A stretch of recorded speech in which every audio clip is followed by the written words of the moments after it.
Kariu? Okay. Friends, today we will understand various miscellaneous provisions related to exams. The first one we will be starting is a change in a definition of capital goods.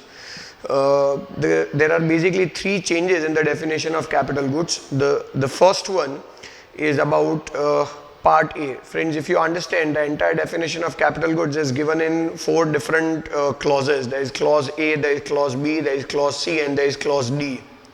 In clause A, we have different types of goods. In and all, if you remember, there are a list of 8 goods, 8 different types of goods, which can be considered as capital goods. The first change is in the first point of that clause A, where if you remember, the original provision is something like this, which says all goods covered by, there is chapter 82, there is chapter 84, there is chapter 85, there is chapter 90, there is heading 6805, and grinding wheels and the likes and the parts thereof falling under heading 6804 of first schedule of Central Excise Tariff Act 1985. Friends, that is our first point. In that first point, they have added something. So now the list goes like this: all goods covered by chapter 82, then chapter 84, then chapter 85, then chapter 90, then heading 6805, and grinding wheels and the likes and the parts thereof falling under heading 6804. Now there is one more product. What? So that is mentioned over here, which says wagons falling under subheading 860692 of Central Excise Tariff. Friends, I would repeat it. Wagons falling under subheading 860692. Friends, when I say wagons, over here we are talking about the carrying portion of what we called as freight vehicles or freight train. Like if we say there are two types of trains that we have. One is a passenger train and another is a freight train. So the one which is carrying freight is having its own wagons. Wagons ये चीज़ है जिसमें वो सामान भरा जाता है. ये वो डिब्बे है जिसमें सामान भरा जाता है. तो those wagons will now fall under capital goods definition. Earlier it was covering only goods covered by chapter 82, 84, 85, chapter 90, heading 6805, and grinding wheels and the likes and the parts thereof falling under heading 6804. Now there is one more product in that list, and that is what we called as wagons. Wagons falling under subheading 860692. So please keep that in mind, that now wagons will also be considered as capital goods. Moving ahead with that, there was second point, there was third point, there was fourth point, there was fifth point, sixth point, 7.8 point. There are different points. Like second point was about pollution control equipments. The third point was covering parts, components and accessories of goods covered by point number 1 and point number 2. The fourth point was regarding molds, dies, jigs and fixtures. The fifth point was regarding refractories and refractory materials. The sixth point was regarding there is something called tubes, pipes and fittings thereof. Then seventh point was about storage tank. Eighth point was about motor vehicle, which was not covering the vehicles covered by 8702, 3, 4 and 8711. But was including dumpers and tippers. So in and all, there was a list of different 8 type of goods which can be considered as capital goods. Now friends, if you remember, at the end of that list, there were 3 points, 3 conditions, that this 8 different types of goods can be considered as capital goods, provided then there are 3 points. There is 1, 1A and 2. The point 1 was saying they are used in the factory of the manufacturer of the final product. So that means ये ऊपर वाले जो 8 product है वो use होने चाहिए कहाँ पे, तो कि इन the factory. It should be used in the factory by the manufacturer of the final product. यानी ये सारे गुड्स फैक्ट्री के अंदर यूज होने चाहिए. बराबर फ्रेंड्स, उसी के साथ एक और पॉइंट लिखा था फर्स्ट पॉइंट में, जहां लिखा था used in the factory by the manufacturer of the final product, उसके साथ लिखा था that equipments and appliances used in office will not be considered as capital goods. मैं रिपीट कर रहा हूं, ओरिजिनल वर्ड था ये कि used in the factory by the manufacturer of the final product, और उसके साथ लिखा था equipments and appliances used in the office will not be considered as capital goods. Now when I put emphasis on that point, equipments and appliances used in office, the criteria was कि अगर मैं कोई particular equipment and appliance office में use कर रहा हूं तो पहला क्वेश्चन फ्रेंड ये आएगा कि ऑफिस फैक्ट्री के अंदर है कि फैक्ट्री के बाहर है. फॉर एग्जाम्पल अगर ऑफिस फैक्ट्री के बाहर है तो एनीवेज वो कोई एंगल से क्रेडिट के लिए एलिजिबल था ही नहीं, क्योंकि सारे गुड्स यूज तो फैक्ट्री में ही होने चाहिए। बट अगर मान लो कि आपका ऑफिस फैक्ट्री के अंदर है, तो अब कोई ये पॉइंट रेज कर सकता है कि भले गुड्स ऑफिस में यूज हुए बट फैक्ट्री में भी तो यूज हुए, and all goods used in the factory by the manufacturer shall be eligible for credit. तो जो गुड्स एक्चुअल फैक्ट्री पार्ट में यूज हुए उसका तो क्रेडिट मिलना चाहिए, बट जो गुड्स फैक्ट्री के अंदर ऑफिस पार्ट में यूज हुए उसका क्रेडिट मिलना चाहिए कि नहीं मिलना चाहिए। ये पॉइंट को ओवर रूल करने के लिए ओरिजिनल प्रोविजन में ऐसा लिखा था कि फैक्ट्री के अंदर यूज हो बराबर है, but it should not be used in office which is there in factory. If it is used in office which is inside the factory, then उसका क्रेडिट नहीं मिलेगा। So अगर फ्रेंड मान लो कि आपकी एक फैक्ट्री है, फैक्ट्री में ही आपके ऑफिस है जहाँ पे मैनेजिंग डायरेक्टर बैठते हैं, जनरल मैनेजर बैठते हैं, आई मीन अदर डायरेक्टर्स बैठते हैं, एडमिनिस्ट्रेटिव ऑफिस बैठता है, अकाउंटिंग ऑफिस बैठता है, वो फैक्ट्री के अंदर ही ऑफिस में अगर वो सब लोग बैठे हैं तो वहाँ पे जितने भी गुड्स यूज हुए ना, जैसे कि मान लो कि फैक्ट्री के अंदर एसी इंस्टॉल किया है, तो फैक्ट्री के अंदर एसी इंस्टॉल होना अलग है ना, फैक्ट्री के अंदर ऑफिस के अंदर एसी इंस्टॉल होना अलग है। अगर ऑफिस के अंदर एसी है तो उसका क्रेडिट अलाउ नहीं करेंगे। That was old provision. Now what is new provision over here? तो कि न्यू प्रोविजन में ये एक लाइन निकाल दिया है, क्या? तो कि equipments and appliances used in office will not be considered as capital goods. माने अब क्या बचा? तो कि अब खाली इतना ही लिखा है कि ऊपर वाले 8 goods it should be used in the factory by the manufacturer of the final product. फिर जो आगे लिखा था कि equipments and appliances used in office will not be considered, ये निकल गया। So now what we need to understand is कि हमारा जो ऑफिस है वो कहाँ है। अगर ऑफिस फैक्ट्री के बाहर है तो आई एम सॉरी, पहले भी क्रेडिट नहीं मिलता था, अब भी नहीं मिलेगा। अगर हमारा ऑफिस फैक्ट्री के अंदर है तो पहले स्पेसिफिकली ना बोला था इसलिए क्रेडिट नहीं मिलता था, बट अगर अब ऑफिस फैक्ट्री के अंदर है तो हमें तो यही चेक करना है कि भाई goods are used in the factory. Office भले फैक्ट्री के अंदर है but ultimately when you use goods in office, so it is as good as you are use goods in factory and automatically you will be allowed as credit. So friends, that is second change. जो first change मैंने आपको बताया that is related to wagons. Second change, that is equipments or appliances used in an office and not any office. The office should be located within a factory. They are also eligible for credit. And then there is third change, and what is that? तो के उस first point ऊपर 8 type के goods का list था, उसके नीचे लिखा था 1, condition number 1 that it should be used in the factory by the manufacturer of the final product. आगे वो ऑफिस वाला पॉइंट वो हमने निकाल दिया। उसके बाद 1A था, जो 1A था थर्ड चेंज उस डेफिनेशन के अंदर है। व्हेन आई से 1A, तो 1A में ये लिखा गया था कि used outside factory of production, used outside factory of production to generate electricity. When I say used outside factory of production to generate electricity for captive use, माने अगर मेरा पावर प्लांट फैक्ट्री के बाहर है बट वो power plant में जितनी electricity generate हो रही है, अगर वो सारी की सारी इलेक्ट्रिसिटी मैं कैप्टिवली फैक्ट्री के अंदर यूज कर रहा हूं, तो भले कोई भी कैपिटल गुड्स फैक्ट्री के बाहर यूज हुआ है, कोई भी चीज जो कैपिटल गुड्स की डेफिनेशन में फॉल हो रही है वो फैक्ट्री के बाहर यूज हुआ है, बट अगर उसके अंदर से इलेक्ट्रिसिटी जनरेट करो और वो इलेक्ट्रिसिटी फैक्ट्री के अंदर कैप्टिवली यूज करो, तो वो जो भी कैपिटल गुड्स है जो फैक्ट्री के बाहर यूज हुआ है उसका क्रेडिट अलाउ कर दिया जाएगा।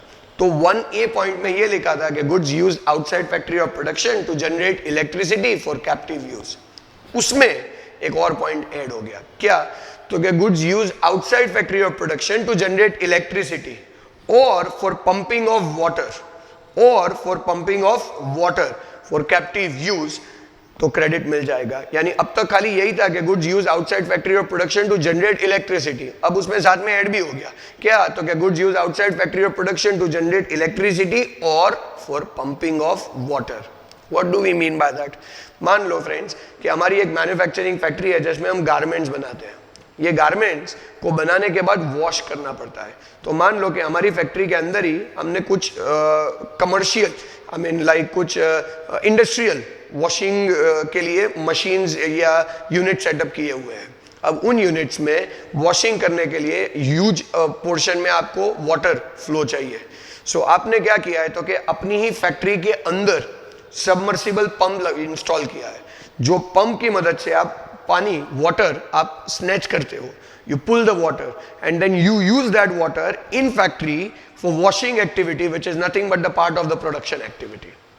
तो उस सिचुएशन में तो हमारा जो सबमर्सिबल पंप है ना वो फैक्ट्री के अंदर है, बट मान लो कि हमने फैक्ट्री के अंदर सबमर्सिबल पंप नहीं लगाया है, रादर फैक्ट्री के एडजेसेंट बाहर लगाया है, तो फ्रेंड्स क्वेश्चन ये आएगा कि हमें तो क्रेडिट तभी मिलेगा when goods are used in the factory. But अगर हम लॉजिकली सोचे तो भले वो सबमर्सिबल पंप फैक्ट्री के बाहर है, बट वो पंप को हम यूज कहाँ कर रहे हैं, तो क्या वाटर पूल करने के लिए, और जितना भी वाटर पूल कर रहे हैं वो पूरा का पूरा हम अभी भी फैक्ट्री के अंदर ही यूज कर रहे हैं। तो क्या भले पंप बाहर है बट उसका इनडायरेक्ट बेनिफिट तो फैक्ट्री को ही मिला है, तो इसी के लिए वो पंप की क्रेडिट या उसके जैसे और कोई कैपिटल गुड्स की या और कोई मशीन की क्रेडिट अलाउ करने के लिए डेफिनेशन में अमेंडमेंट आया। क्या, तो क्या all goods use outside factory of production to generate electricity और फॉर पंपिंग ऑफ वाटर, और वो इलेक्ट्रिसिटी या वाटर जो जनरेट हुआ वो बेचने का नहीं, it should be use captively inside the factory of production. If yes तो फ्रेंड्स आपको क्रेडिट अलाउ हो जाएगा। तो टोटल 3 चेंजेस हुए फ्रेंड्स कैपिटल गुड्स की डेफिनेशन में। नंबर 1, कैपिटल गुड्स की डेफिनेशन में जो फर्स्ट पॉइंट चेंज हुआ वो ये हुआ कि अब आपको वेगन का भी क्रेडिट मिलेगा। कौन सा vegan? Which falls under sub heading 860692। Simple word में फ्रेट ट्रेन जो होता है, जो ट्रांसपोर्ट के लिए यूज होता है, गुड्स के ट्रांसपोर्ट के लिए, उसका जो डब्बा है जिसे हम लीगल टर्मिनोलॉजी में बोलेंगे वेगन, उसका क्रेडिट मिलेगा। Train coach but passenger vehicle नहीं, पैसेंजर ट्रेन नहीं, फ्रेट ट्रेन की मैं बात कर रहा हूं। सेकेंड, इक्विपमेंट्स और appliances used in office but not in any office, used in that office which is located in factory, with in factory, तो क्रेडिट मिल जाएगा। And third, use outside factory of production for pumping of water for captive use, तो credit मिल जाएगा। तो friends ये 3 change हुए capital goods की डेफिनेशन के अंदर। अच्छा, जो थर्ड चेंज हुआ कैपिटल गुड्स की डेफिनेशन के अंदर, उसके कारण कॉरस्पॉन्डिंग चेंज इनपुट की डेफिनेशन में आ गया। कैसे friends? Let's understand that. When I से इनपुट डेफिनेशन, तो उसके रिलेटेड ऑटोमेटिक कॉरस्पॉन्डिंग चेंज है, क्योंकि जैसे कैपिटल गुड्स की डेफिनेशन में लिखा है कि goods use outside factory of production for generation of electricity और for pumping of water for captive use is eligible for credit, वैसा ही एक पॉइंट इनपुट की डेफिनेशन में लिखा है। इनपुट की डेफिनेशन में टोटल 2 चेंजेस है friends. Let us understand that first one by one. So when I से फर्स्ट चेंज, तो कि ये सेम पॉइंट है। इनपुट की डेफिनेशन में फ्रेंड्स ऐसा है कि हमें बोला गया है कि ऑल गुड्स, फिर हमें बोला है अलग अलग पॉइंट्स है। पॉइंट नंबर 1 है जो कहता है कि goods should be used in the factory. Point number 2 है जो कहता है कि all goods including accessories supplied along with final product the value of which is already included in value of final product.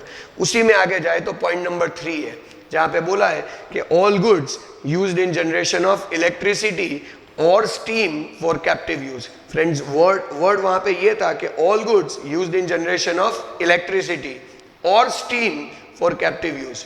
यानी अगर मान लो कि आपकी फैक्ट्री में कोई पावर प्लांट है और या फिर बॉयलर है, पावर प्लांट से आप इलेक्ट्रिसिटी जनरेट करते हो, बॉयलर से आप स्टीम जनरेट करते हो। अब मान लो कि वो पावर प्लांट या वो बॉयलर कोऑपरेट करने के लिए आप कोई फ्यूल यूज करते हो। फ्रेंड्स मैं यहाँ पे डीजल की बात नहीं कर रहा हूँ, क्यों? बिकॉज डीजल तो वैसे भी नेगेटिव लिस्ट में है तो उसकी क्रेडिट नहीं मिलेगी, but something like furnace oil और समथिंग, बराबर। तो आप वो फ्यूल यूज करते हो, वो फ्यूल यूज होता है इन generation of electricity, fuel use होता है इन पंपिंग ऑफ वाटर, और अगर फ्यूल यूज होता है इन जनरेशन ऑफ इलेक्ट्रिसिटी और फ्यूल यूज होता है इन पंपिंग ऑफ वाटर, और वो इलेक्ट्रिसिटी और वो वाटर अगर आप कैप्टिव यूज कर रहे हो तो आपको फ्यूल का क्रेडिट अलाउ हो जाना चाहिए। अब जो इंपॉर्टेंट पॉइंट है ना वो ये है कि हमें बोला गया है गुड्स, इनपुट की डेफिनेशन की बात कर रहा हूं, goods used in generation of electricity और for pumping of water. Pumping of water वो एडेड पॉइंट हो गया, जो कैपिटल गुड्स में ऐड हुआ वो यहां पे भी ऐड हुआ। जो इंपॉर्टेंट पॉइंट है वो ये है कि goods used in generation of electricity और for pumping of water for captive use. अब ये नहीं देखना है कि whether it is used in factory और it is used outside factory. माने अगर तुम्हारा पंप, सबमर्सिबल पंप फैक्ट्री के अंदर है, तुम्हारा पावर प्लांट फैक्ट्री के अंदर है तो भी चलेगा, तुम्हारा पावर प्लांट फैक्ट्री के बाहर है, तुम्हारा सबमर्सिबल पंप फैक्ट्री के बाहर है तो भी चलेगा। कंडीशन खाली क्या? Goods used in generation of electricity और स्टीम और for pumping of water for captive use, credit मिल जाएगा। तो फ्रेंड्स जो चेंज कैपिटल गुड्स की डेफिनेशन में आया, कॉरस्पॉन्डिंग चेंज इनपुट की डेफिनेशन में आया। कैपिटल गुड्स की डेफिनेशन में भी लिखा था goods used in generation of electricity और for goods used in generation of electricity for captive use. Input की डेफिनेशन में भी लिखा था goods used in generation of electricity for captive use. दोनों में पंपिंग ऑफ वाटर ऐड हो गया। एंड फ्रेंड्स प्लीज कंफ्यूज मत होना किसमें, तो कि अगर कोई पर्टिकुलर गुड्स है वो यूज हो इन जनरेशन ऑफ इलेक्ट्रिसिटी और for pumping of water for captive use, तो उसकी क्रेडिट कैपिटल गुड्स की डेफिनेशन में मिलेगी कि इनपुट की डेफिनेशन में। तो फ्रेंड्स कैपिटल गुड्स की डेफिनेशन में कुछ सिलेक्टेड गुड्स है, अगर वो सिलेक्टेड गुड्स यूज हो ना फॉर पंपिंग ऑफ वाटर तो वो कैपिटल गुड्स की डेफिनेशन में क्रेडिट मिलेगा। और जो चीज कैपिटल गुड्स की डेफिनेशन में नहीं आती है और वो अगर यूज हो फॉर पंपिंग ऑफ वाटर तो वो कहां पे आएगा, तो कि इनपुट की डेफिनेशन में। The best example is a comparison between submersible pump and fuel. अगर सबमर्सिबल पंप की बात करो तो वो कैपिटल गुड्स की डेफिनेशन में आता है, तो वो अगर यूज होगा ना for pumping of water for captive use तो उसकी क्रेडिट कैपिटल गुड्स में मिलेगी। और अगर वही सबमर्सिबल पंप को चलाने के लिए आप कोई फ्यूल यूज कर रहे हो तो फ्यूल की क्रेडिट आपको इनपुट की डेफिनेशन में मिलेगी, बिकॉज वो कैपिटल गुड्स की डेफिनेशन में फॉल नहीं होता है, बराबर। तो इनपुट की डेफिनेशन का फर्स्ट चेंज है all goods used for pumping of water for captive use. एक और चेंज है जो एक बहुत ज्यादा रेलेवेंट चेंज है, शायद आपको एग्जाम में उसके रिलेटेड क्वेश्चन मिल सकता है। क्या, तो कि कैपिटल गुड्स और इनपुट की डेफिनेशन को कंबाइन करके पॉइंट है क्या, तो कि ऐसा बोला है कि ऑल कैपिटल गुड्स माने जो भी चीज कैपिटल गुड्स की डेफिनेशन में फॉल हो रही है हम उसकी बात कर रहे हैं। All capital goods having a value not exceeding ₹10,000 per piece, यानी हर वो प्रोडक्ट जो कैपिटल गुड्स की डेफिनेशन में आता है बट उसकी वैल्यू 10,000 रुपए से ज्यादा नहीं है, पर पीस बोल रहा हूं मैं। All capital goods having a value not exceeding ₹10,000 per piece, then by default भले वो कैपिटल गुड्स की डेफिनेशन में आ जाए बट अब आपको गिनना पड़ेगा इनपुट। यानी हम लोग कोई फ्रेंड मशीन ले आए जो चैप्टर 84 में फॉल होता है, तो आपको याद हो तो हम लोगों ने ऐसा डिस्कस किया था कि all goods covered by chapter 82, 84, 85 ये कैपिटल गुड्स की डेफिनेशन है। सो अगर हम कोई मशीन लेके आए जो चैप्टर 84 में फॉल होता है तो वो नॉर्मली गिनना चाहिए कैपिटल गुड्स, बट अगर उसकी वैल्यू 10,000 रुपए से कम है ना तो ऑटोमेटिकली वो इनपुट की डेफिनेशन में फॉल हो जाएगा। सिमिलर वे अगर मैं आपको एग्जांपल दूं, मान लो कि आप एक पोल्यूशन कंट्रोल इक्विपमेंट लेके आते हो, वो पोल्यूशन कंट्रोल इक्विपमेंट आता है कैपिटल गुड्स की डेफिनेशन में, बट अगर उसकी वैल्यू 10,000 रुपए से कम होगी तो वो इनपुट में फॉल हो जाएगा। अच्छा, अगर मैं ये बोलूं मोल्ड आता है कैपिटल गुड्स की डेफिनेशन में, बट अगर उसकी वैल्यू 10,000 रुपए से कम है तो वो इनपुट की डेफिनेशन में फॉल हो जाएगा। And friends keep that in mind, 10,000 per piece has to be counted. એટલે अगर मैं ये बोलूं कि मैं मोल्ड लाया, 3 मोल्ड लाया, हर एक की वैल्यू 5-5 हजार है, तो टोटल 15,000 है, total I have paid 15,000, but friends we don't have to count value of 3 mould, we have to count per piece, so per mould it should B 10,000। अगर वो 10,000 से कम है तो वो ऑटोमेटिकली इनपुट के डेफिनेशन में फॉल हो जाएगा। तो friends, as I said, there are 2 changes still, I mean there were 2 changes in definition of input. One is about pumping of water, second is about any capital goods having a value not exceeding ₹10,000. तो friends ये रहे 2 जो changes है जो input की definition को correlate करते हैं। એટલે पहले मैंने आपको कैपिटल गुड्स की डेफिनेशन के चेंजेस बताए। कैपिटल गुड्स की डेफिनेशन में friends this are the 3 changes. Now फिर हमने डिस्कस किया इनपुट की डेफिनेशन, तो कि इनपुट की डेफिनेशन में फ्रेंड्स ये 2 चेंजेस हो गए, बराबर है।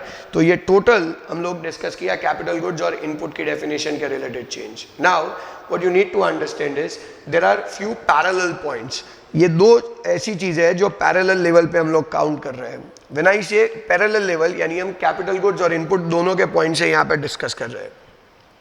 फ्रेंड्स, जो फर्स्ट पॉइंट हम लोग यहाँ पे डिस्कस करेंगे that is clearance of goods from job workers premises. Friends, आपको याद हो तो ऐसा एक रूल है, रूल 4.5 और 4.6 दोनों कॉम्बिनेशन में है, जो बात करता है कि हम कोई भी गुड्स, कोई भी इनपुट, कोई भी कैपिटल गुड्स, कोई भी इंटरमीडिएट गुड्स भी, जो हम किसको भेजे, जॉब वर्कर को भेजे। क्यों भेजे? For processing. यानी अगर हम इनपुट भेजे तो हम लोग उसे इसलिए भेज रहे हैं कि वो प्रोसेस करके उसमें से फिनिश गुड्स बना के हमें वापस दे। हम लोग उसे इंटरमीडिएट गुड्स देते, क्यों देते? ये एक्सपेक्टेशन है कि वो उसको प्रोसेस करके उसमें से फिनिश गुड्स बना के हमें वापस दे। हम लोग उसे कैपिटल गुड्स देते, क्यों देते? तो कि वो उन कैपिटल गुड्स को यूज करे फॉर सब्सिक्वेंट प्रोसेस और उसमें से फिनिश गुड्स बनाता जाए और वो हमें दे।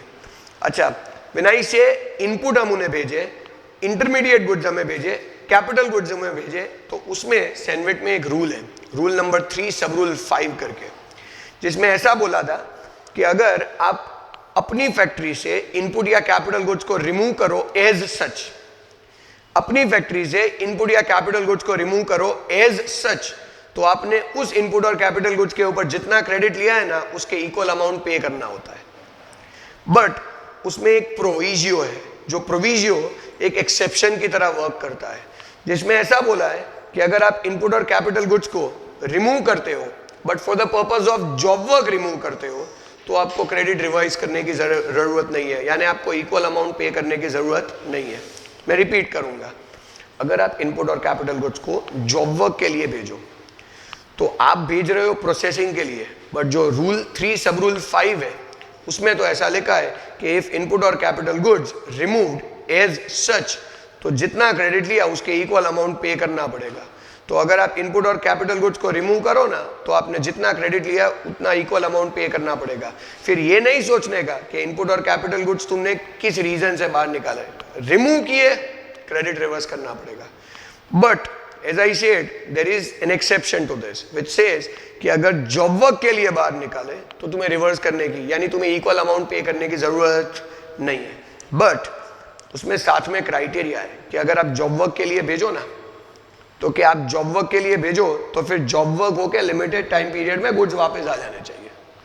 बिना इसे लिमिटेड टाइम पीरियड में गुड्स वापस आ जाने चाहिए, तो क्या आपके गुड्स लिमिटेड टाइम पीरियड में वापस आते हैं? अगर आ जाए तो ठीक है, अगर नहीं आते हैं तो बाद में क्रेडिट रिवर्स करना पड़ेगा। अच्छा, रिवर्स माने इक्वल अमाउंट पे करना पड़ेगा। अच्छा, कोई बोले लिमिटेड टाइम पीरियड कितना है, तो क्या उसमें दो चीजें, आप क्या भेज रहे हो, आप इनपुट भेज रहे हो कि आप कैपिटल गुड्स भेज रहे हो। अगर आप इनपुट भेज रहे हो तो जो टाइम लिमिट है वो 180 डेज है, यानी 180 डेज में वो प्रोसेस होकर वापस आ जाना चाहिए। इनपुट जॉब वर्क को भेजो, 180 डेज में प्रोसेस होकर वापस आ जाना चाहिए। दूसरा, आप क्या भेज रहे हो, कैपिटल गुड्स भेज रहे हो, तो कैपिटल गुड्स 2 साल तक जॉब वर्क करके वहां पे रह सकता है, उसमें से फिनिश गुड्स बन सकते हैं, पर 2 साल खत्म होने को आए तब तक वो वापस आ जाना चाहिए। तो इनपुट के लिए फ्रेंड्स टाइम लिमिट 180 डेज है और कैपिटल गुड्स के लिए फ्रेंड्स टाइम लिमिट 2 इयर्स है। Now let's understand that from the practical perspective, फिर ये अमेंडमेंट आपको क्लियर हो जाएगा। लेट्स से अहमदाबाद में फ्रेंड्स हमारी फैक्ट्री है, हमारा जो जॉब वर्कर है वो काम कर रहा है समवेयर इन मुंबई। सो अहमदाबाद में हमारी फैक्ट्री है, जॉब वर्कर मुंबई में ऑपरेट कर रहा है। अब पॉसिबिलिटी ये है कि मैं राजस्थान से मटेरियल परचेस करूं। राजस्थान से अगर मैं मटेरियल परचेस करता हूं तो राजस्थान से मटेरियल पहले मैं अहमदाबाद में लाऊंगा अपनी फैक्ट्री के अंदर, अपनी फैक्ट्री में रिसीव करने के टाइम पे मैं उसका क्रेडिट ले लूंगा। फिर ये मटेरियल जब मैं मुंबई में जॉब वर्कर को भेजूंगा तो नॉर्मल बेसिस पे तो ये रूल होगा कि input removed as such, and because input are removed as such, तो मैंने जितना अहमदाबाद में क्रेडिट लिया है ना उसके इक्वल अमाउंट पे करके मुझे क्रेडिट रिवर्स कर लेना चाहिए। But can I say friends, मैंने जो इनपुट जॉब वर्कर को मुंबई में भेजा है वो तो प्रोसेसिंग के लिए भेजा है, तो अल्टीमेटली प्रोसेस होकर हमारे गुड्स वापस आ जाने चाहिए। फ्रेंड्स उसका टाइम लिमिट कितना, 180 डेज। तो 180 डेज में अगर मुंबई से हमारे वहाँ पे वापस आ जाते हैं तो हमें इक्वल अमाउंट पे करके क्रेडिट रिवर्स करने की कोई ज़रूरत नहीं है। बट वेरी इंपॉर्टेंट फ्रेंड्स, कभी कभी क्या होता था, हम अहमदाबाद में, हमारा जो जॉब वर्कर है वो मुंबई में है।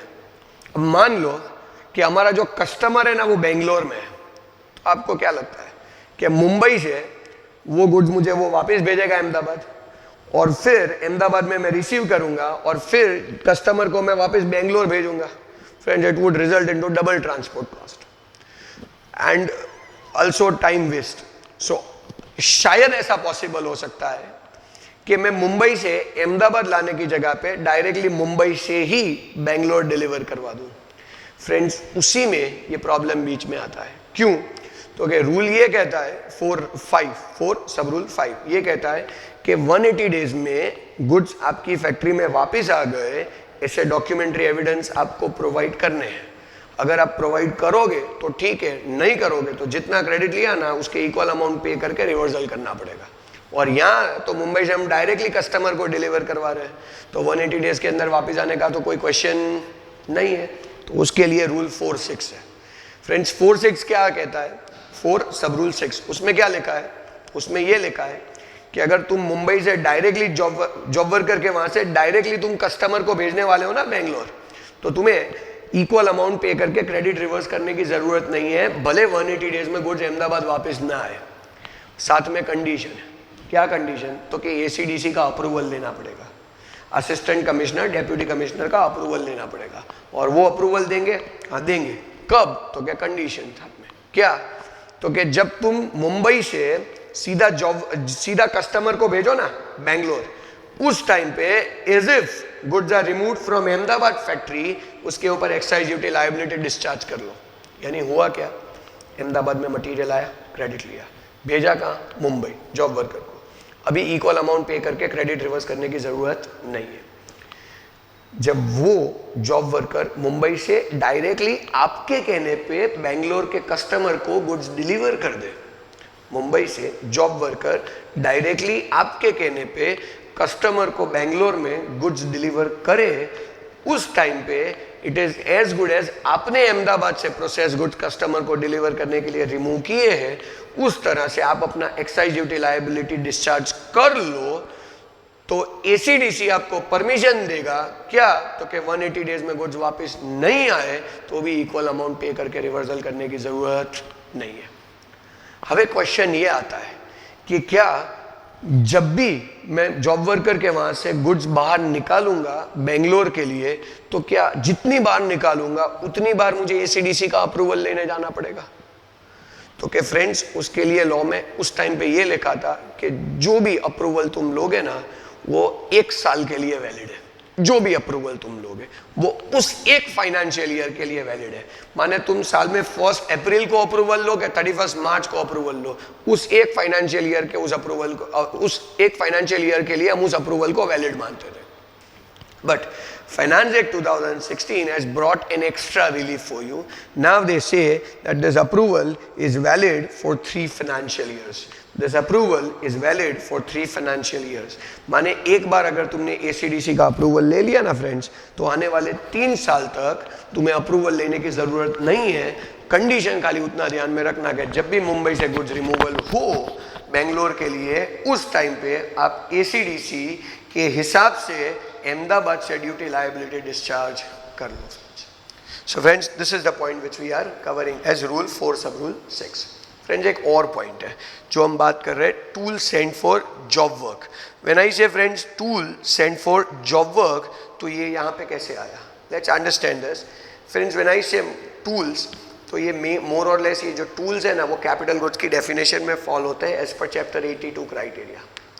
सो व्हेन आई से टूल्स जो कैपिटल गुड्स की डेफिनेशन में फॉल होते हैं एज पर चैप्टर 82 क्राइटेरिया, ये टूल्स हम लोग अगर जॉब वर्कर को भेजें, तो फ्रेंड्स अभी मैंने आपको बोला कि इन केस ऑफ इनपुट अगर आप भेजो तो 180 डेज में वापस आना चाहिए प्रोसेस होके, यानी अगर आप कैपिटल गुड्स भेजो तो आपको 2 साल का टाइम लिमिट फॉलो करना है। अब उसमें भी एक एक्सेप्शनल पॉइंट है, क्या, तो कि मोल्ड है, जिग्स है, टूल्स है, ये ऐसे कैपिटल गुड्स हैं जो कभी कभी जॉब वर्कर के वहाँ पे ही प्रोसेस में ही कंज्यूम हो जाते हैं फुल्ली। जैसे कि एग्जांपल देता हूँ, मान लो कि हमने मोल्ड दिया जॉब वर्कर को, ये मोल्ड को यूज़ करके job worker finish goods process करेगा, बराबर। अब मान लो कि हमने जो मोल्ड जॉब वर्कर को दिया है वो 50,000 यूनिट्स प्रोसेस करने के लिए कैपेबल है, और हमने जॉब वर्कर को 5 लाख यूनिट बनाने का ऑर्डर दिया है, तो आपको क्या लगता है जो मोल्ड आपने जॉब वर्कर को दिया है वो मोल्ड वापस आएगा? नहीं आएगा। क्यों? तो कि मोल्ड पूरा का पूरा वहीं पे फुल कंज्यूम हो जाएगा। So if it will be fully consume, तो कि वो मोल्ड वापस आने के लिए कोई पॉसिबिलिटी नहीं है। तो फ्रेंड जो एक छोटा सा एक्सेप्शन में आपको बोल रहा हूं ना, वो ओल्ड प्रोविजन में ये था कि जो मोल्ड आपने जॉब वर्कर के वहां पे भेजा है और जो वहीं पे कंज्यूम हो जाता है, तो उसके लिए 2 साल में वापस आए वो कंडीशन फॉलो करने की जरूरत नहीं है। फ्रेंड ये किसके लिए था? उन कैपिटल गुड्स के लिए जो कंज्यूम हो जाते हैं जॉब वर्कर के वहां पे, जैसे कि मोल्ड है, जिग्स है, ये ऐसी चीज है जो वहीं पे कंज्यूम हो जाएगी, यूज हो जाएगी।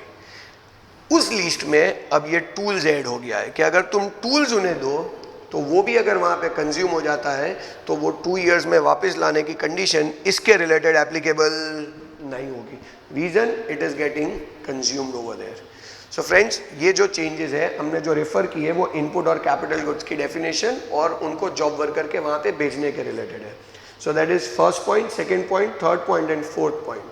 ठीक है फ्रेंड, ये जो फिफ्थ पॉइंट है ये हम लोग ऑलरेडी पढ़ चुके हैं. Manner of distribution of credit by input service distributor, ये हमने इनिशियली ऑलरेडी रेफर कर लिया हुआ है. Then moving ahead with this, friends, this is one of the point which we need to study extra. That is actually a newly introduced rule. Friends, मैं बात कर रहा हूँ distribution of input credit in case of multiple manufacturing units. Distribution of input credit in case of multiple manufacturing units. Friends, जैसे input service का credit distribute करने के लिए हमने ISD इनपुट सर्विस डिस्ट्रीब्यूटर का रूल पढ़ा ना, इसी के पैरेलल उसी लाइन पे ये एक रूल है. क्या है इसका कंसेप्ट? तो क्या मान लो कि हम लोग एक मैन्युफैक्चरर है और हमारी दो फैक्ट्रीज है. एक फैक्ट्री अहमदाबाद में है, दूसरी फैक्ट्री बड़ौदा में है. As a manufacturer we run two units, one is in Ahmedabad, another is Baroda. उसके अलावा हमारा एक सेंट्रल वेयरहाउसिंग स्टेशन है. तो हम जो भी मटेरियल्स प्रोक्योर करते हैं ना, वो सारे मटेरियल्स हम लोग सेंट्रल वेयरहाउसिंग स्टेशन में प्रोक्योर करते हैं. अब पॉइंट ये है कि अगर हम मटेरियल प्रोक्योर करें सेंट्रल वेयरहाउसिंग स्टेशन में, फिर जहाँ जहाँ ज़रूरत पड़े ना, तो सेंट्रल वेयरहाउसिंग स्टेशन से वो मटेरियल्स हम रिस्पेक्टिव फैक्ट्री में ट्रांसफ़र करेंगे. अहमदाबाद की फैक्ट्री में ज़रूरत होगा तो वहाँ ट्रांसफ़र करेंगे, बड़ौदा की फैक्ट्री में ज़रूरत होगा तो वहाँ ट्रांसफ़र करेंगे. अबे फ्रेंड्स, हमारे वहाँ पे एक कंडीशन है इनपुट में कि कोई भी इनपुट का अगर आपको क्रेडिट लेना है ना, तो वो क्रेडिट 1 साल के अंदर ले लेना चाहिए from the date of invoice. So अगर हम लोग कुछ डेट्स के हिसाब से जाए तो लेट अस अंडरस्टैंड दैट कि हम लोग कोई इनपुट परचेस कर रहे हैं. We are talking about input. ये इनपुट हमने परचेज किया. फ्रेंड्स, मैं परचेज डेट यहाँ पे लिख रहा हूँ. कोई पर्टिकुलर डेट का अगर हम एग्जांपल ले लें तो कि मान लो कि 1 जनवरी 2017 को मैं इनपुट परचेज कर रहा हूँ. बराबर, ये इनपुट मैं रिसीव कर रहा हूँ. बट कहाँ रिसीव कर रहा हूँ? तो कि अपनी फैक्ट्री में नहीं, अपने सेंट्रल वेयरहाउसिंग स्टेशन में. कहाँ सेंट्रल वेयरहाउसिंग स्टेशन में? तो कि जो हमारी फैक्ट्री के अलावा हमारा स्टेशन है वहाँ पे. बराबर, कब रिसीव किया? सॉरी, उसको भी हम मान लो कि सेम डे ही रिसीव कर लेते हैं. So friends, this is our purchase date, that means invoice date, and same day ही हम उसे हमारे सेंट्रल वेयरहाउसिंग स्टेशन में रिसीव कर लेते हैं. बराबर, हमें हमारे वहाँ पे लॉ में ये कंडीशन है कि क्रेडिट आपको 1 साल में लेना है and that 1 year will be calculated from the date of invoice. दूसरी कंडीशन, क्रेडिट आपको तब मिलेगा जब मैन्युफैक्चरर गुड्स रिसीव करे. कहाँ रिसीव करे? तो कि अपनी फैक्ट्री में रिसीव करे, जॉब वर्कर की फैक्ट्री में रिसीव करे, बट फैक्ट्री में रिसीव करे तो क्रेडिट मिलेगा. सो फ्रेंड्स, वेयरहाउसिंग स्टेशन में अगर आप रिसीव करोगे ना तो आपको कोई क्रेडिट मिलने वाला नहीं है. आपको क्रेडिट कब मिलेगा? जब गुड्स फैक्ट्री में रिसीव हो. अच्छा, ध्यान से समझने का इसके रिलेटेड. अगर मान लो कि मैं ये बोलूं कि परचेज 1 जनवरी 2017 को हुआ है, रिसीव हुआ है फैक्ट्री में 1 जनवरी, तो हम उसी दिन क्रेडिट ले सकते हैं.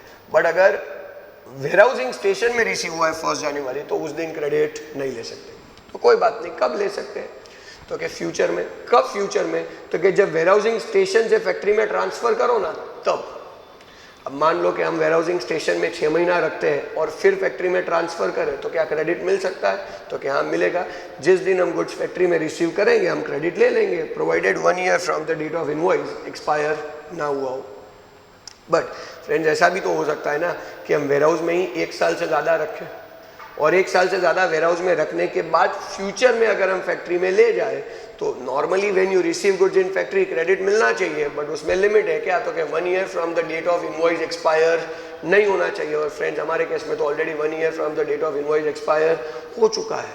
तो क्या इसका मतलब ये हुआ कि हमें क्रेडिट नहीं मिलेगा? तो क्या फ्रेंड्स, अब मिल सकता है कंसिडरिंग दिस रूल. ये रूल क्या कहता है? तो कि आप काम करो, आप अपने वेयरहाउस को भी रजिस्टर्ड करवा लो as a unit with excise department. और जब आप वेयरहाउस में रिसीव करो ना, तो उस टाइम पे वेयरहाउस में ही क्रेडिट ले लो.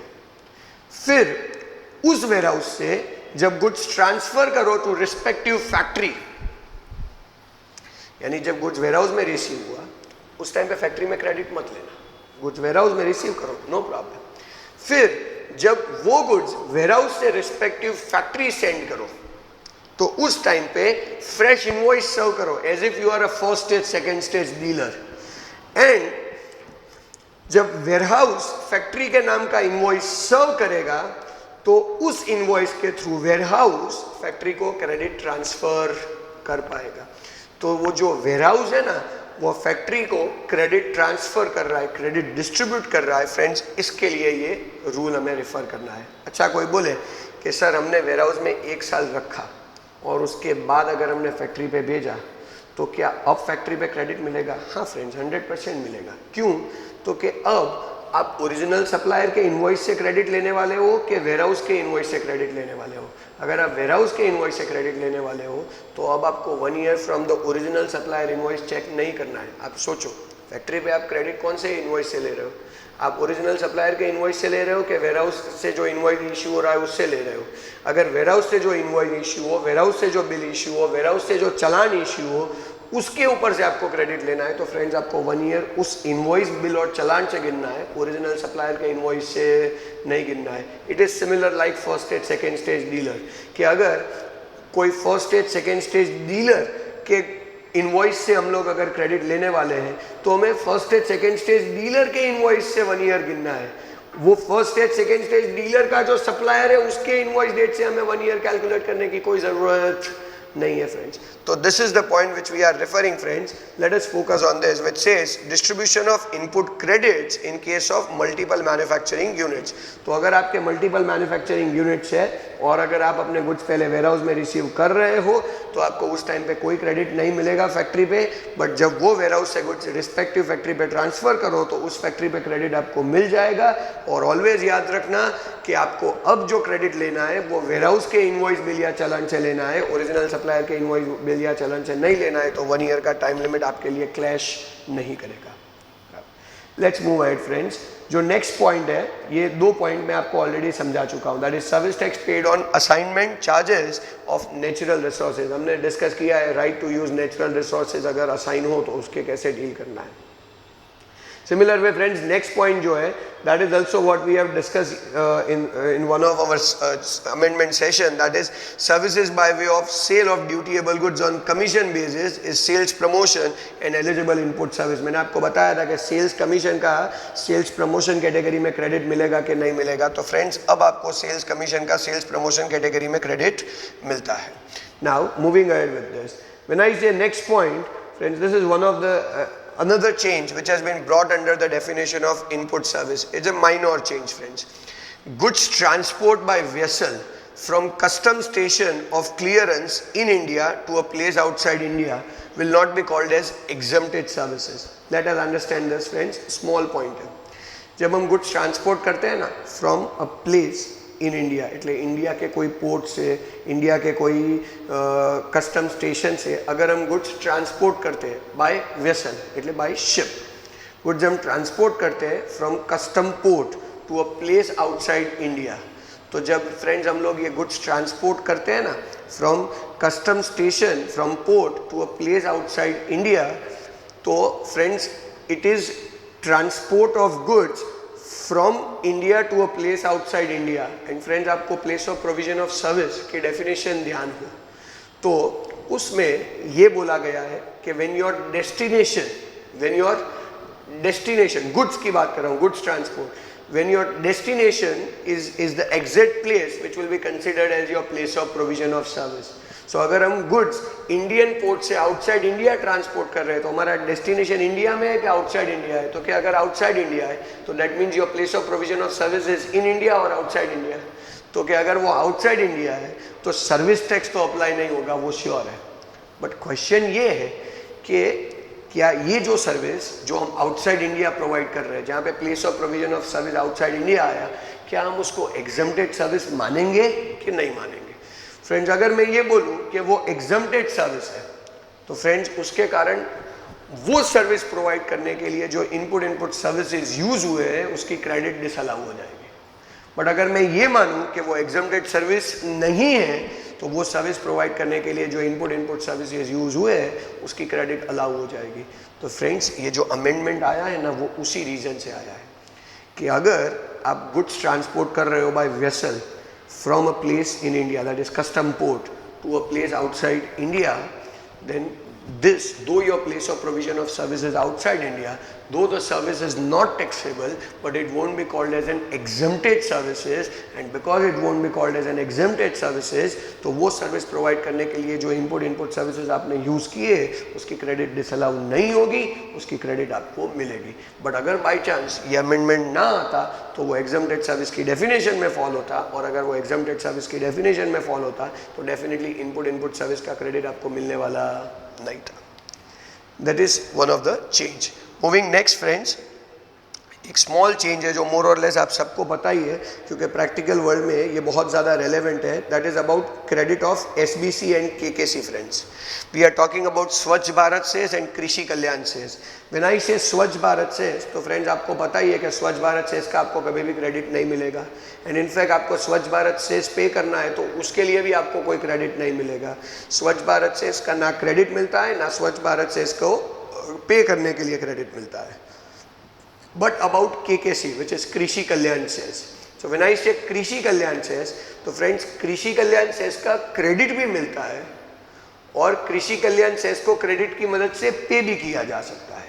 तो फ्रेंड्स इसी के लिए ये पॉइंट है, क्या बोला है कि SBC and KKC cannot be paid utilising credit of any duty tax specified in rule 3(1) and credit of KKC to be utilized only for payment of KKC।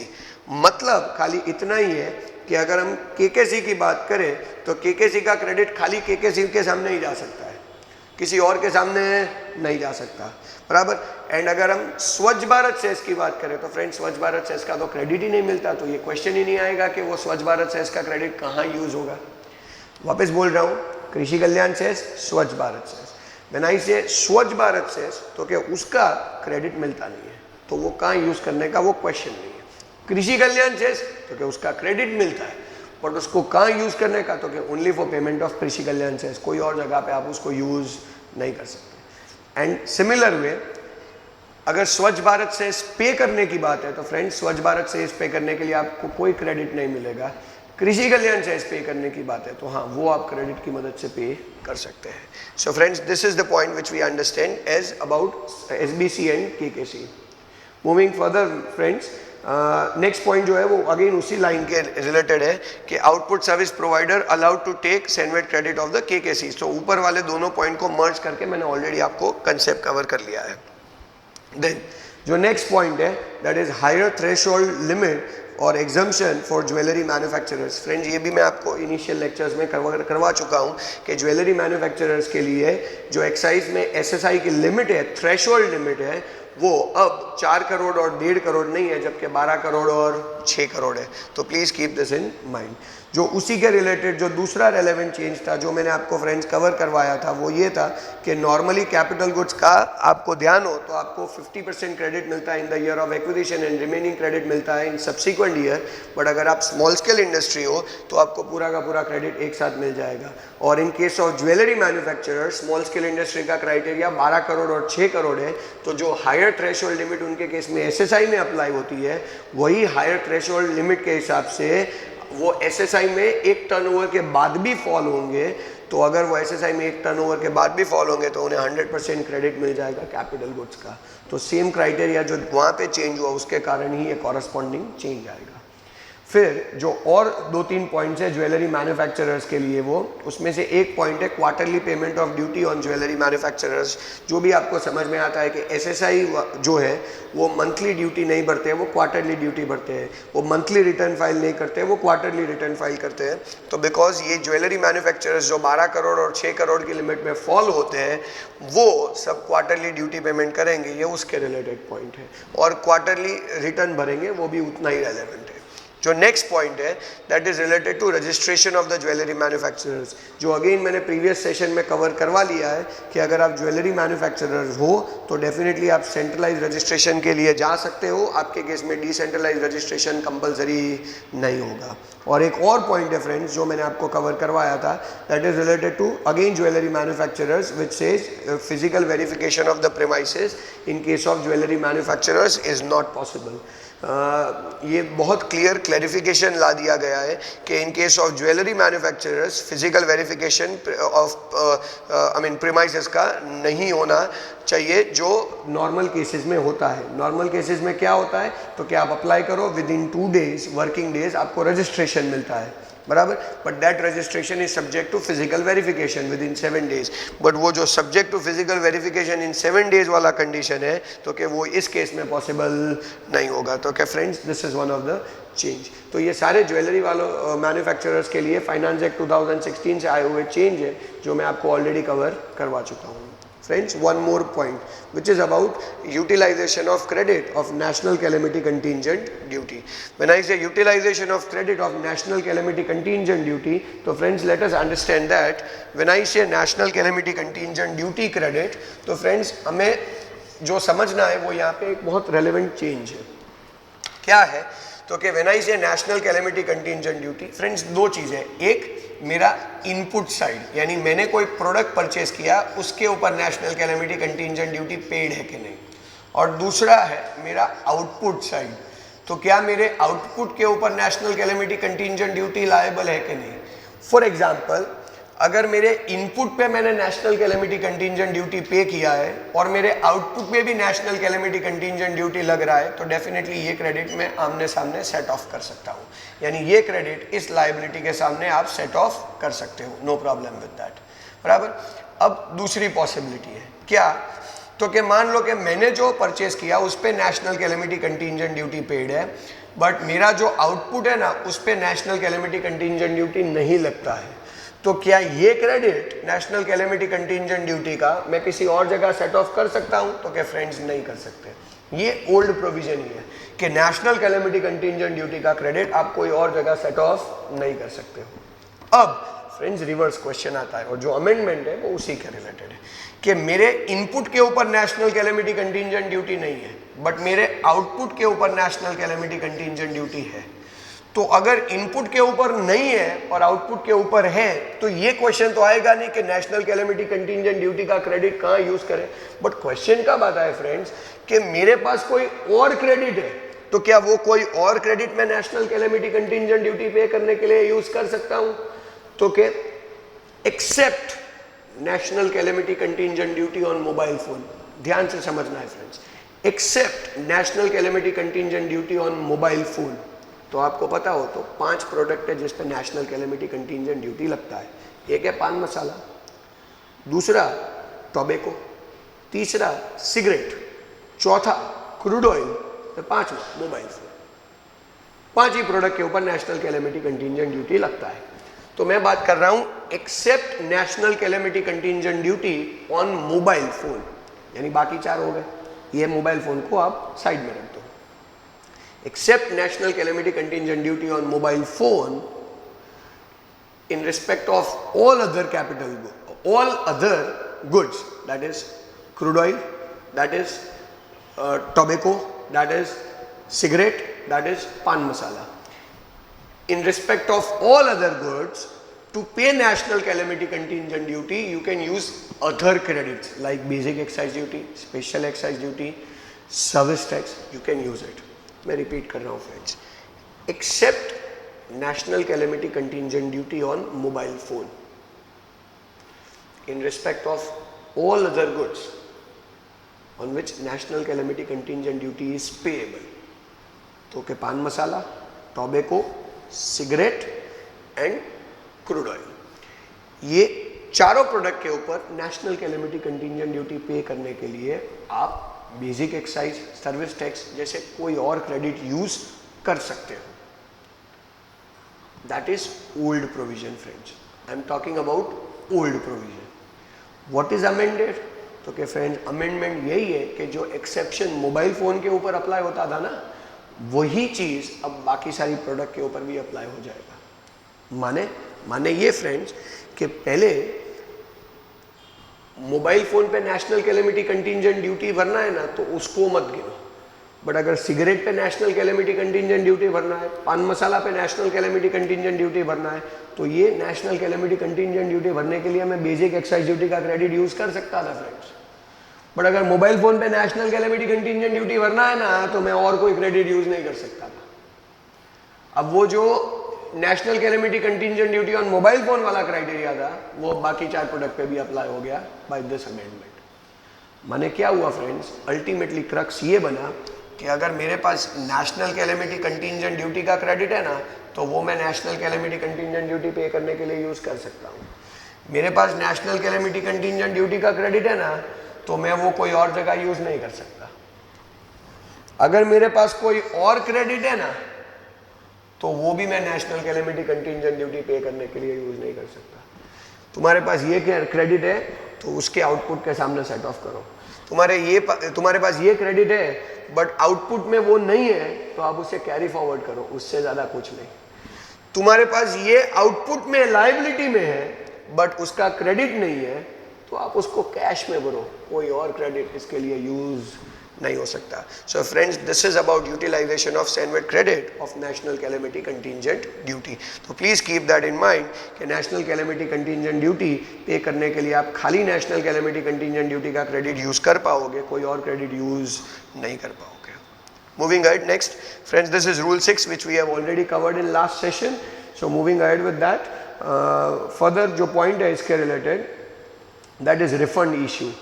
Refund issue की हम बात करें तो refund application in case of export services. When I say friends, refund application तो ये basically किसके related है? तो अगर तुम कोई goods export करो, अगर तुम कोई service export करो, तो ऐसा बोला था लॉ में कि जिस दिन गुड्स एक्सपोर्ट हो, जिस दिन सर्विस एक्सपोर्ट हो, बराबर, उसके कारण आपके गुड्स एक्सपोर्ट है। मान लो कि मैं ये पेन बनाता हूँ और पेन बना के मैं एक्सपोर्ट करता हूँ, तो कहना ही से कि पेन एक्सपोर्ट हुआ तो पेन तो विदाउट ड्यूटी एक्सपोर्ट हो गया, पर पेन बनाने के लिए इंक और अदर मटेरियल जो मैंने खरीदे वो तो टैक्स पेड होंगे ना, तो मुझे उसका क्रेडिट मिलेगा और वो क्रेडिट का गवर्नमेंट रिफंड देगा। अब अगर मैं गुड्स एक्सपोर्ट करूं, मैं सर्विस एक्सपोर्ट करूं, उसके कारण मेरे इनपुट सर्विस की क्रेडिट अनयूटिलाइज रहे तो मुझे गवर्नमेंट उसका रिफंड देता है। वो रिफंड के लिए मुझे अप्लाई करना होता है। कब अप्लाई करने का? तो क्या within 1 year from the what date? तो क्या जब गुड्स एक्सपोर्ट हो, जब सर्विस एक्सपोर्ट हो तब। यानी अगर मैं ये बोलूं कि मेरे गुड्स आउटसाइड इंडिया गए तो वो एक्सपोर्ट हुआ, तो क्या जिस दिन वो आउटसाइड इंडिया गए वहां से 1 ईयर कैलकुलेट करने का होता है। सेम वे एक्सपोर्ट सर्विस का डेफिनेशन आपको ध्यान हो तो एक्सपोर्ट सर्विस को लॉ में डिफाइन किया गया है। ऐसा बोला है कि भाई कोई भी सर्विस, वापस बोल रहा हूँ, कोई भी सर्विस उसको हम एक्सपोर्ट सर्विस तब मानेंगे जब वो नॉन टैक्सेबल टेरिटरी में प्रोवाइड हुआ हो as first condition, non taxable territory में प्रोवाइड हुआ हो as first condition, and second condition उसके लिए फॉरेन एक्सचेंज जनरेट हो within the time limit permitted under फीमा।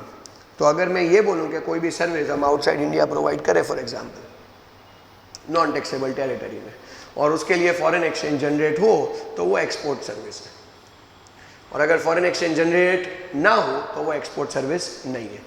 अबे मान लो कि हम डेट्स के हिसाब से जाए फ्रेंड्स, व्हेन आई से अगर डेट्स के हिसाब से जाए तो let's put it this way कि हम लोग एक्सपोर्ट सर्विस की बात करें फ्रेंड्स, क्योंकि जो अमेंडमेंट है वो एक्सपोर्ट सर्विस में है। मान लो कि हमने फॉरेन मार्केट में कोई सर्विस प्रोवाइड की, उसका date of completion of service आ रहा है 1 जनवरी 2017 और उसी दिन हमने इनवॉइस भी सर्व कर दिया है, दैट इज 1 जनवरी 2017। अब जो स्टैंडर्ड लिमिट है in FEMA to get the foreign exchange realise is 6 months, so that means the foreign exchange must get generated within 6 months। मान लो कि फॉरेन एक्सचेंज रियलाइजेशन होता है 1 फरवरी 2017 को, तो फ्रेंड्स इसमें हम एक्सपोर्ट सर्विस का डेट किसको मानेंगे? तो कि ये 1 फरवरी 2017, जिस दिन फॉरेन एक्सचेंज जनरेट होगा ना उस डेट को हम मानेंगे as date of export service, और यहाँ से 1 ईयर के अंदर आपको रिफंड के लिए अप्लाई करना होता है। फ्रेंड्स ये ओरिजिनल प्रोविजन है। अबे क्यों इसमें अमेंडमेंट आया? तो उसका रीज़न है फ्रेंड्स, क्या ऐसा हो सकता है कि हमारा जो कस्टमर है वहाँ पे सर्विस रिसीवर है वो पूरा का पूरा पेमेंट एडवांस में कर दे? मान लो कि ये पूरा पेमेंट जो हमने यहाँ पे लिखा है 1 फरवरी 2017 उसकी जगह 1 दिसंबर 2016 को आ जाए।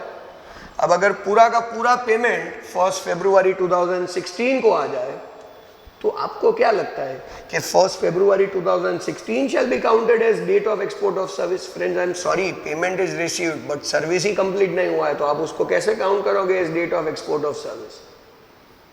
तो कि अब क्या, तो कि उसके लिए लॉ में ये प्रोविजन बनाया गया था कि अगर फॉरेन एक्सचेंज पहले आए और कंप्लीशन ऑफ सर्विस उसके बाद में हो तो consider date of completion of service as export service और अब 1 ईयर वहीं से कैलकुलेट करना है बस। तो फ्रेंड्स, हमें इसी के लिए जो अमेंडमेंट है वो ये है क्या, तो कि हमें 1 ईयर कहाँ से कैलकुलेट करना है, तो कि ऐसा बोला है कि अगर सर्विस पहले कंप्लीट होने फॉरेन एक्सचेंज बाद में आए तो फॉरेन एक्सचेंज से 1 ईयर काउंट करो, बिकॉज जिस दिन फॉरेन एक्सचेंज आया उस दिन वो एक्सपोर्ट सर्विस में फॉल होगा। बट अगर मैं ये बोलूँ कि फॉरेन एक्सचेंज पहले आ जाए, सर्विस उसके बाद कंप्लीट हो, तो जिस दिन सर्विस कंप्लीट हो वहाँ से 1 साल कैलकुलेट करना है as 1 year from the date of export service. So friends, ये एप्लीकेशन 1 ईयर के अंदर करना है, बट वो 1 ईयर आप कहाँ से कैलकुलेट करोगे ना, उसी के लिए ये अमेंडमेंट है। सिंपल ध्यान में रखने का कि पहले फॉरेन एक्सचेंज आए और बाद में सर्विस कंप्लीट हो तो आप सर्विस कंप्लीशन की डेट से 1 ईयर गिनो, और अगर पहले सर्विस कंप्लीट हो और बाद में फॉरेन एक्सचेंज जनरेट हो तो उस सिचुएशन में आप फॉरेन एक्सचेंज जनरेशन को काउंट करो। So this is what we understand as 2 separate points. तो रिफंड एप्लीकेशन की बात हो गई friends. Moving ahead with this, there is something called infrastructure cess. Now जैसे स्वच्छ भारत सेस है, कृषि कल्याण सेस है, वैसे ही इंफ्रास्ट्रक्चर सेस के नाम से एक सेस इंट्रोड्यूस हुआ है friends, and that is only in case of motor cars. ये जो अपने नॉर्मल कार्स यूज़ करते हैं ना, उसके ऊपर गवर्नमेंट ने एक इंफ्रास्ट्रक्चर सेस इंट्रोड्यूस किया है। अब ये इंफ्रास्ट्रक्चर सेस है ना, उसका क्रेडिट नहीं मिलता वो, और उसको क्रेडिट की तरह क्रेडिट से पे नहीं किया जा सकता, उसी के रिलेटेड ये पॉइंट है। Neither it is eligible for credit nor it is I mean it can be paid using credit. So that's the only small change which we need to understand. Infrastructure cess का credit नहीं मिलेगा और जो infrastructure cess paid है उसको हम credit की मदद से पे नहीं कर पाएंगे। Now moving ahead friends, जो next point है, that is one of the relevant change which has been done intentionally. Why it has been done intentionally? तो कि there was actually a loophole in the provision. Act में एक literal loophole था और assessee ने इसका फायदा उठाया था। क्या प्रॉब्लम था? Let us understand that. Let us take an example for that, तो ही आपको फ्रेंड्स ये समझ में आएगा। अबे प्रोविजनल असेसमेंट आपको याद हो तो एक्साइज के रूल 7 में प्रोविजनल असेसमेंट का क्लॉज है। सेंट्रल एक्साइज रूल्स 2002 उसमें रूल नंबर 7 में प्रोविजनल असेसमेंट का क्लॉज है। मान लो हम लोग थोड़े डेट्स के हिसाब से जा रहे हैं। 1 अक्टूबर 2016 को असेसी एक ट्रांजैक्शन करता है जिसके लिए वो प्रोविजनल असेसमेंट करवाता है, बराबर। प्रोविजनल ड्यूटी वो अपनी तरफ से 1 लाख रुपए का डिपॉजिट कर रहा है। बाद में ये प्रोविजनल असेसमेंट का फाइनलाइजेशन चलता है। सो व्हेन आई से फाइनलाइजेशन चलता है तो दैट मीन्स मान लो कि ये फाइनलाइजेशन हुआ 1 जनवरी 2017 को, और अगर 1 जनवरी 2017 को फाइनलाइजेशन हुआ, कितने पे हुआ? अगर 1 लाख, नो वरीज। बट मान लो कि वो 1.5 लाख रुपए पे फाइनलाइजेशन होता है तो केनाई से इसका मतलब ये हुआ कि 50,000 का डिफरेंस आएगा और वो डिफरेंस असेसी को भरना पड़ेगा। तो ये डिफरेंस असेसी जिस दिन भरने जाएगा वो विथ इंटरेस्ट भरने जाएगा। क्यों? तो कि एक्चुअली उसे 1.5 लाख रुपया पे करना था कंसिडरिंग 1 अक्टूबर 2016 ट्रांजैक्शन, जबकि उसने उस टाइम पे 1 लाख रुपया भरा और अभी डिफरेंस भर रहा है, तो वो difference time value of money के हिसाब से उसे विथ इंटरेस्ट पे करना पड़ेगा। फ्रेंड्स, आई होप ये सबको समझ में आता है, बराबर। अबे उसके रिलेटेड क्या प्रॉब्लम आया? तो प्रॉब्लम एक ऐसा आया था, एक कंपनी का केस आया था, सीएट वो टायर्स वाली जो कंपनी है उसका केस आया था 2015 में। कुछ बॉम्बे हाई कोर्ट ने वर्डिक्ट दिया था। क्या इश्यू था? तो कि 1 अक्टूबर 2016 को प्रोविजनल असेसमेंट हुआ था। व्हेन आई से 1 अक्टूबर 2016 को प्रोविजनल असेसमेंट हुआ था 1 लाख रुपए का, और 1 जनवरी 2017 को फाइनलाइजेशन हुआ 1.5 लाख रुपए का, और 50,000 डिफरेंस आ रहा है, तो ये डिफरेंस इंटरेस्ट के साथ भरना चाहिए। बट असेसी ने इंटरेस्ट नहीं भरा। क्यों? तो मैं उसका रीज़न समझाता हूँ। जो ओरिजिनल रूल 7 है ना फ्रेंड्स, उसमें that is 7(1), there is 7.2, there is 7.3 and there is 7.4 जिसकी हम बात कर रहे हैं। 7.1 में असेसी प्रोविजनल असेसमेंट के लिए अप्लाई करता है। 7.2 में डिपार्टमेंट प्रोविजनल असेसमेंट ग्रांट करने का ऑर्डर पास करता है।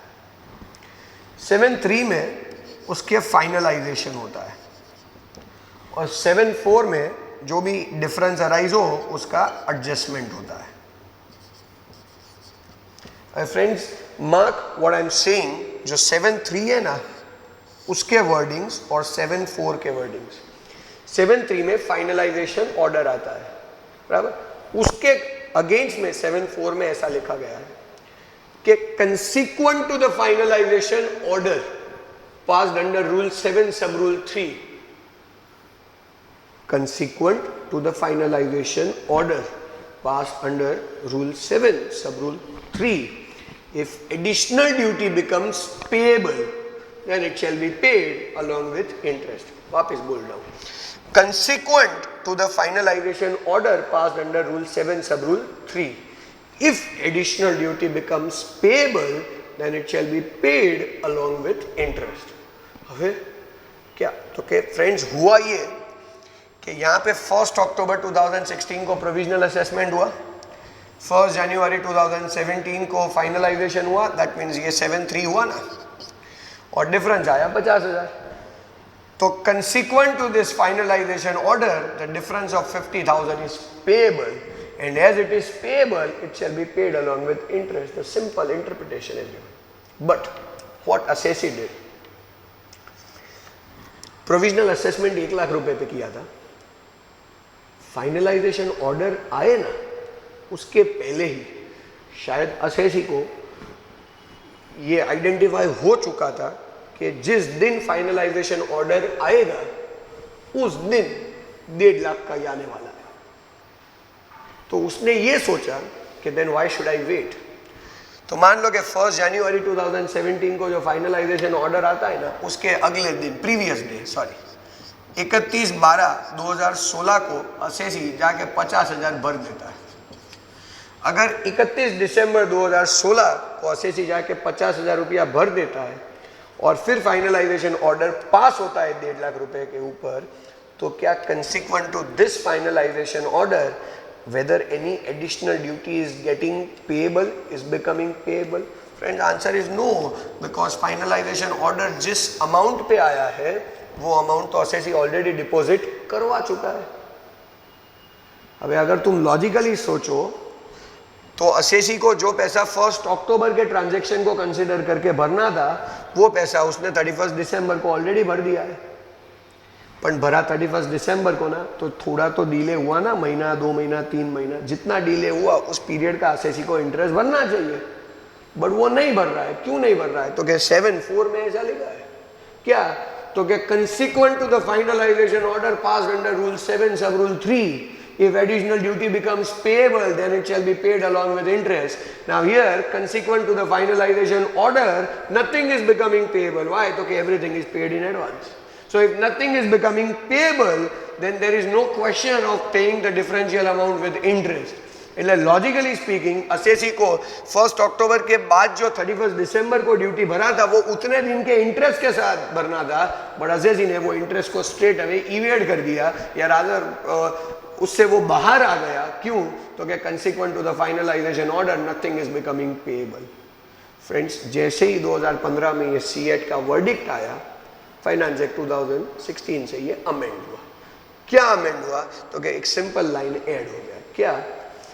तो कि whenever additional duty is getting payable, is becoming payable, whether consequent to the finalization order or otherwise, whenever additional duty is becoming payable, it shall be paid along with interest. तो आप order के बाद पे करो कि order के पहले ही जाके पे करके आओ, अगर पे करोगे तो आपको वो भरना पड़ेगा with interest, if at all additional duty is becoming payable. So friends, ये अगर आपको समझ में I mean as per judgment of CEAT now it has been overruled, जो आपको आई बिलीव समझ में आता है। मूविंग अहेड फ्रेंड्स, नेक्स्ट जो प्रोविजन है वो पहली बार ऐसा एक्साइज में इंट्रोड्यूस हुआ है जो नॉर्मली एप्लीकेबल नहीं था, क्या? तो क्या friends, single registration is allowed for 2 or more units. Friends, in excise we always understand that we follow a decentralized registration system, and because we follow a decentralized registration system, so her factory का अलग registration compulsory basis पे करवाना ही पड़ेगा. But friends, ये पहली बार है जिसमें excise में हम लोग डिसेंट्रलाइज रजिस्ट्रेशन सिस्टम को इन्वॉल्व कर रहे हैं. हमें सेंट्रलाइज रजिस्ट्रेशन सिस्टम फॉलो करने की ज़रूरत नहीं है. डिसेंट्रलाइज सिस्टम है, हमें डिसेंट्रलाइज फॉलो करने की ज़रूरत नहीं है. हम सेंट्रलाइज रजिस्ट्रेशन सिस्टम को इन्वॉल्व कर रहे हैं. Now what is the provision for this friends everyone? ऐसा बोला है कि जो असेसी है ना, उसके लिए ये क्राइटेरिया इन्वॉल्व किया गया है कि जब भी असेसी एक से ज़्यादा यूनिट में ऑपरेट कर रहा है, यानी एक से ज़्यादा फैक्ट्री ऑपरेट कर रहा है, पहले क्या वो दोनों फैक्ट्री सेम रेंज में है, यानी सेम सुपरिटेंडेंट के रेंज में है. That is your first condition. Such premises are located within a closed area in the jurisdiction of a same range superintendent. First one. Second, the manufacturing process undertaken are interlinked. ऐसा भी हो सकता है कि पहले में मैं जो आउटपुट जनरेट कर रहा हूँ ना, वो सेकेंड में यूज़ हो रहा है for subsequent process. That means जो मैन्युफैक्चरिंग प्रोसेस है वो दोनों इंटरलिंक्ड है.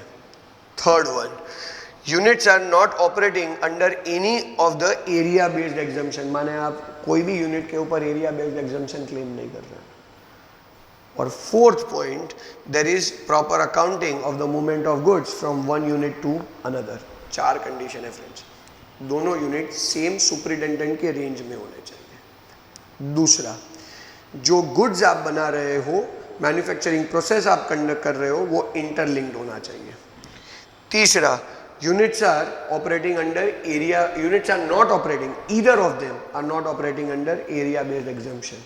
And चौथा, प्रॉपर अकाउंटिंग होना चाहिए किसका? मूवमेंट ऑफ गुड्स का from one unit to other unit. अगर चारों मैच हो जाए ना फ्रेंड्स, तो आप सिंगल रजिस्ट्रेशन करवा सकते हो. आपको मल्टीपल रजिस्ट्रेशन के क्राइटेरिया में फॉल होने की ज़रूरत नहीं है. ब्रेक मारो ला, लाइट उठाई. Okay. Let us understand further friends. जो next point है, that is procedural level पे friends एक change आया है. That is new central excise removal rules are there. એટલે there is something, there are specific rules in relation to removal of goods. Friends मैं बात कर रहा हूँ removal of goods at concessional rate of duty for manufacture of excisable and other goods करके कुछ rules थे. Earlier they were called as rules 2001. Now they are called as rules 2016. Friends, मोर और less पूरी प्रोसीजर सेम है. क्या था ये rules, क्या ये प्रोविजंस थे? हम लोग उसे करते थे एज एंड यूज एग्जम्पशन और कंसेशनल रेट क्लियरेंस करके. या तो हम उसे एंड यूज एग्जम्पशन की तरह आइडेंटिफाई करते थे, या तो हम उसे कंसेशनल रेट क्लियरेंस की तरह आइडेंटिफाई करते थे. फ्रेंड्स, उसमें कुछ प्रोविजंस ये थे कि अगर हम बात करें क्रूड ऑयल की, तो crude oil is not exempt, but when that crude oil is used in generation of electricity, then it is eligible for exemption. एक और एग्जांपल दूँ, नेफ्ता. तो जो नेफ्ता है, वो नेफ्ता बाय नेचर एग्जम्प्ट नहीं है, बट वो नेफ्ता अगर यूज हो इन मैन्युफैक्चरिंग ऑफ फर्टिलाइजर, तो that is eligible for exemption. तो अगर मान लो हम कोई रिफाइनरी का एग्जांपल ले लें, जैसे इंडियन ऑयल कॉरपोरेशन. तो इंडियन ऑयल कॉरपोरेशन जो क्रूड ऑयल जनरेट करता है, रिफाइन करके क्रूड ऑयल जनरेट करता है, वो क्रूड ऑयल अगर इलेक्ट्रिसिटी जनरेट करने में यूज़ हो तो वो एग्जम्प्ट हो जाएगा. अबे फ्रेंड्स, इंडियन ऑयल रिफाइनरी तो इलेक्ट्रिसिटी जनरेट करने से रहा. तो देर आर कंपनीज लाइक मान लो कि NTPC, national thermal power corporation. तो ये इंडियन ऑयल कॉरपोरेशन अगर एनटीपीसी को क्रूड ऑयल बेचे और वो क्रूड ऑयल एनटीपीसी अगर इलेक्ट्रिसिटी जनरेट करने के लिए यूज़ करे, तो फ्रेंड्स ये क्रूड ऑयल एग्जम्पशन के लिए एलिजिबल है. अबे उसमें पहला क्वेश्चन ये आता था कि इंडियन ऑयल कॉरपोरेशन को कैसे पता कि उनका जो कस्टमर है एनटीपीसी, वो इस क्रूड ऑयल को इलेक्ट्रिसिटी जनरेट करने के लिए यूज करेगा और कोई जगह यूज नहीं करेगा. तो फ्रेंड्स, उसके लिए एक प्रोसीजर होती थी. हम उसी प्रोसीजर की यहाँ पे बात कर रहे हैं. जो प्रोसीजर है वो कुछ ऐसा था कि सबसे पहले एनटीपीसी को एक्साइज डिपार्टमेंट से रजिस्ट्रेशन करवाना पड़ेगा. Not because they are generating electricity, because electricity तो वैसे भी नॉन एक्साइजेबल है, तो उस पर तो कोई एक्साइज भरने का नहीं है. But because they want to acquire crude oil without payment of duty. तो उन्हें उसके लिए अप्लाई करना पड़ता है। किसको अप्लाई करना पड़ता है? एक्साइज डिपार्टमेंट को, और रजिस्ट्रेशन करवाने का। उसके बाद उन्हें एक प्रोसीजर फॉलो करना होता था। क्या प्रोसीजर? तो कि उसके बाद एनटीपीसी को एप्लीकेशन देना होता था ज्यूरिसडिक्शनल एसीडीसी को। क्या? तो कि भाई हम इतनी क्वांटिटी का क्रूड ऑयल एक्वायर करना चाहते हैं, इस सप्लायर से एक्वायर करना चाहते हैं, हम लोग उसे यूज़ करेंगे इलेक्ट्रिसिटी जनरेट करने के लिए, और because crude oil electricity generate करने के लिए यूज़ करो तो वो एग्जम्पशन के लिए एलिजिबल है, तो please grant us that exemption. जब आप ऐसा अप्लाई करोगे एसीडीसी को, तो आपकी एप्लीकेशन को कंसिडर करके वो शायद आपसे बॉन्ड भी साइन करवा सकते हैं एज अ गारंटी कि आप उसे वहीं पे यूज़ करोगे, कोई और जगह यूज़ नहीं करोगे। और फिर वो आपको सर्टिफिकेट ग्रांट करेंगे, और वो सर्टिफिकेट का कॉपी जब आप एज एनटीपीसी आप ये सर्टिफिकेट का कॉपी इंडियन ऑयल कॉरपोरेशन को दोगे, जो सर्टिफिकेट एक्साइज डिपार्टमेंट की तरफ से इश्यू हुआ है, तो इंडियन ऑयल कॉरपोरेशन उस सर्टिफिकेट को रिलायबल मान के आपको क्रूड ऑयल विदाउट ड्यूटी दे देगा, जो फिर एनटीपीसी को यूज़ करना पड़ेगा only in generation of electricity, कोई और जगह यूज़ नहीं कर सकते। अब फ्रेंड्स, ये जो प्रोसीजर है ना, उसमें डिपार्टमेंट इन्वॉल्व हो रहा है, डिपार्टमेंट के ऑफिसर्स इन्वॉल्व हो रहे हैं, and that is why it is becoming time consuming. बहुत बार डिपार्टमेंट्स में से सर्टिफिकेट इशू करवाना, अप्रूवल्स लाने बहुत कम्बर्जम होते थे, टाइम वेस्टिंग होते हैं। उस प्रॉब्लम को ही ओवर रूल करने के लिए, અને as a part of make in India project and as a part of ease of doing business in India project, government ने इस प्रोसीजर को सिंप्लीफाई कर दिया है। This is nothing but to support ease of doing business in India and make in India concept. Government ने क्या किया, एक काम करो, आप एसीडीसी को अप्लाई मत करो to obtain the certificate, rather it should work on self declaration basis. Means आप खुद ही डिक्लेरेशन दो कि कितना क्रूड ऑयल आप इलेक्ट्रिसिटी जनरेट करने के लिए यूज़ करना चाहते हो, आप उसका डिक्लेरेशन बनाओ। वो डिक्लेरेशन की एक कॉपी आप एसीडीसी को फॉरवर्ड करो, अपने रेंज सुपरिटेंडेंट को फॉरवर्ड करो, और दूसरी कॉपी आप अपने सप्लायर को, और आपके ही डिक्लेरेशन की कॉपी के ऊपर से सप्लायर आपको without payment of duty goods दे देगा। It's under self declaration basis. और जैसे आपने विदाउट ड्यूटी परचेज किया है, तो उसका एक कॉपी आप किसको प्रोवाइड करो, तो कि एक कॉपी आप अपने ही ज्यूरिसडिक्शन के एसीडीसी रेंज सुपरिटेंडेंट को प्रोवाइड करो as an intimation to them कि आप इतनी क्वांटिटी विदाउट ड्यूटी परचेज कर रहे हो। क्यों? तो कि भाई आप उसे यूज़ करना चाहते हो इन जनरेशन ऑफ इलेक्ट्रिसिटी। तो एकदम सिंपल प्रोसीजर हो गया, एकदम सिंपल, और कुछ नहीं।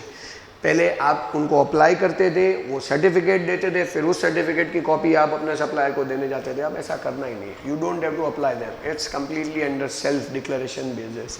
That is what we called as ease of doing business in India. आप खुद ही डिक्लेयर करो, डिक्लेरेशन के ऊपर से वो आपको सप्लाई करेंगे, वो सप्लाई आप रिसीव करो और आप उसे यूज़ करो इलेक्ट्रिसिटी जनरेट करने में। याद रखना, इलेक्ट्रिसिटी जनरेट करने में ही यूज़ होना चाहिए, और कोई जगह यूज़ हुआ तो आप एलिजिबल नहीं होंगे एग्जाम्पशन के लिए। और यूज़ करो उसके पहले डिस्ट्रॉय हो जाए, देन ऑल्सो ओल्ड प्रोविजन में भी था, न्यू प्रोविजन में भी है कि आपको एक्स्ट्रा आपको ड्यूटी पेमेंट करना पड़ेगा, क्योंकि एग्जाम्पशन तो एक ही कंडीशन पे था कि it should be used in generation of electricity.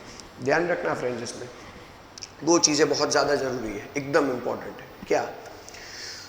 तो कि अगर बाद में ये पता चला, बाद में एक्साइज डिपार्टमेंट को ये आइडेंटिफाई हुआ कि आपने गुड्स कोई और जगह यूज़ किए, फर्स्ट पॉइंट है, आपने गुड्स कोई और जगह यूज़ किए, तो उस सिचुएशन में वो ड्यूटी रिकवर करेगा with interest. That is first point. And second, अगर बाद में एक्साइज डिपार्टमेंट को ये पता चला कि सप्लायर के पास जो डिक्लेरेशन है ना, वो ऐसे किसी बायर का है जो एग्जिस्टेंस में ही नहीं है। मैं वापस बोल रहा हूँ, NTPC gives a self declaration to IOCL. वो आईओसीएल के पास डिक्लेरेशन का कॉपी पड़ा है, आईओसीएल के वहाँ पे एक्साइज ऑडिट हुआ, उस एक्साइज ऑडिट में ये आइडेंटिफाई हुआ कि ये गुड्स विदाउट ड्यूटी गए थे। क्यों? तो कि ये सेल्फ डिक्लेरेशन एनटीपीसी के पास था, और उसके ऊपर से आईओसीएल ने एनटीपीसी को गुड्स दिए। હવે अगर एनटीपीसी कोई और जगह यूज करे ना, तो वो एनटीपीसी का गलती है और उन्हें ड्यूटी भरनी पड़ेगी विद इंटरेस्ट। बट अगर आईओसीएल के वहाँ पे ऑडिट हो और उस ऑडिट में ये सर्टिफिकेट का कॉपी मिले, ये डिक्लेरेशन का कॉपी मिले, उस डिक्लेरेशन के में जो नाम डिटेल्स थी उसके ऊपर से एक्साइज डिपार्टमेंट इंक्वायरी कर रहा है और उन्हें पता चल रहा है कि एनटीपीसी नाम का कोई एसएससी है ही नहीं इंडिया में, तो फ्रेंड्स उस सिचुएशन में पूरा का पूरा ड्यूटी आईओसीएल को भरना पड़ेगा विद इंटरेस्ट। फ्रेंड्स मैं वापस बता देता हूँ बहुत क्लियरली, ध्यान रखना कि आईओसीएल ने एनटीपीसी को क्रूड ऑयल दिया विदाउट इलेक्ट्रिसिटी, अगर एनटीपीसी उसे कोई और जगह यूज करे तो एनटीपीसी को ड्यूटी भरना पड़ेगा विद इंटरेस्ट। और अगर ये आइडेंटिफाई हो कि आईओसीएल ने जिस बंदे को सप्लाई किया है वो बंदा है ही नहीं एग्जिस्टेंस में तो आईओसीएल को ड्यूटी भरना पड़ेगा with interest. So that is the procedure which we need to keep in mind. ये procedure, ये rules पहले भी थे, अभी भी है. The only difference is earlier it was based on the department's approval and certification. Now it is under self-declaration basis. तो ये procedure थोड़ा simplify हो गया है under the ease of doing India procedure. Now friends जो next point है that is about calculation of interest. Interest की बात है फ्रेंड्स, जहां जहां एक्साइज में इंटरेस्ट की बात है हर एक जगह पे अर्लियर इंटरेस्ट का रेट 18% पर एनम था, रिवाइज होके वो इंटरेस्ट रेट हो गया है 15% per annum.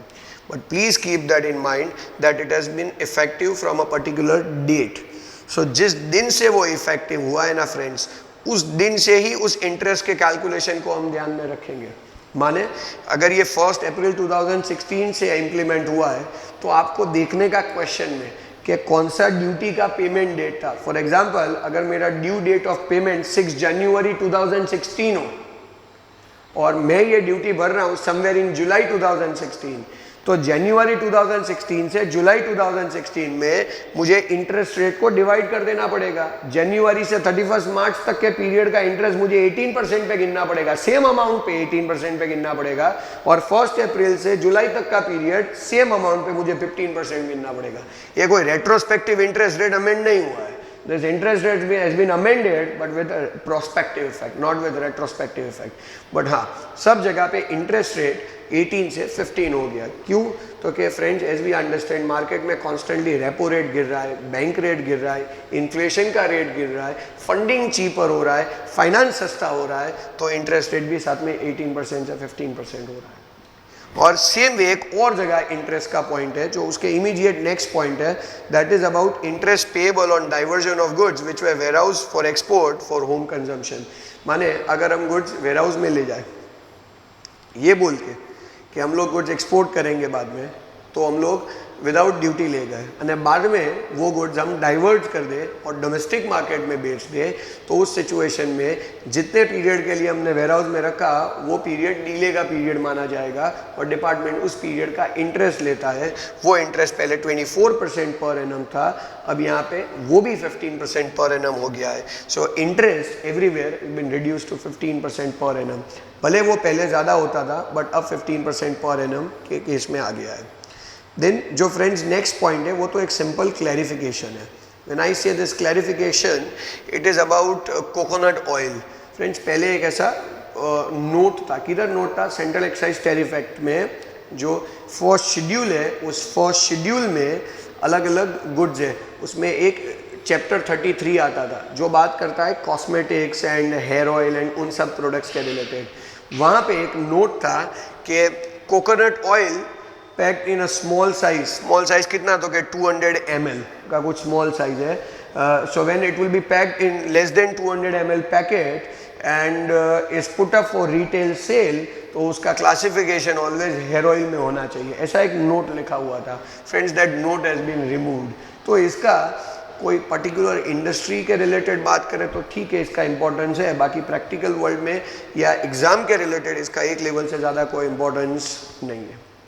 Moving ahead friends, again एक ऐसा स्मॉल चेंज है that is about notification which is resulting into a tariff value fixation. ये ज्वेलरी के रिलेटेड एक टैरिफ वैल्यू फिक्सेशन का एक नोटिफिकेशन था, but friends that has been removed, that has been रिसेंडेड।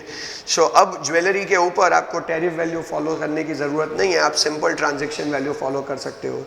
बाकी पहले ज्वेलरी के ऊपर एक टैरिफ वैल्यू का कंसेप्ट था, तो ज्वेलरी के केस में एक्साइज ड्यूटी लगता था but as per tariff value लगता था।